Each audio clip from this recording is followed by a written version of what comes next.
I go to Hampton-Sydney College in Virginia, and it's in the bustling metropolis of Farmville. I was talking to some of my friends that go there, and we were talking, and the first thing that came to their mind, if you don't mind me saying, is anti-gun. And how do I repudiate that? Anti-gun or anti-government? Anti-gun. Okay. Anti-gun. And that they were worried about your record on gun rights. And I didn't know if you could explain it for me so I could... Sure, I'll tell you both parts. First of all, I believe in the Second Amendment. And it doesn't matter if I believe it or not, I do. It is the Second Amendment. And I'm a strict constructionist. So the Second Amendment says that you have an individual right to bear arms. I believe that is a proper interpretation of it. The Parker decision in the D.C. Circuit 3 months ago, you can go read, and it probably expresses my views better than I can express it. Individual right to bear arms.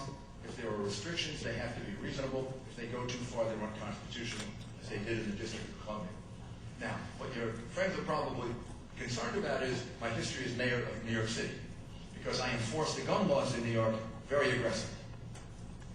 I enforced all laws in New York City very aggressively. And I did it for a very specific purpose. I did it because I had a city where, as this lady pointed out, and I think many, many other people can tell you, crime was way out of control. It was destroying the fabric of our society. It was particularly hurting the most poor people in New York, because they, those people who wanted to leave the city, the 65%, well, if you're poor, you can't leave. You're stuck. And you're stuck in a place where shootings are going on, kids are getting shot in crossfires. So, as part of those programs against crime, I mentioned the two big ones, broken windows and CompStat, we had 4 other major strategies. One of them was to confiscate guns and to take advantage of every wall we could find to get guns out of the city of New York. And it worked. And it worked as part of the overall strategy. I believe that gun strategies should be left mostly to local communities and to states, because they're going to have different circumstances to respond to. Some places can have more restrictions, other places can have less restrictions. As long as nobody goes too far, as the District of Columbia went and basically restricted guns completely, it's up to each state.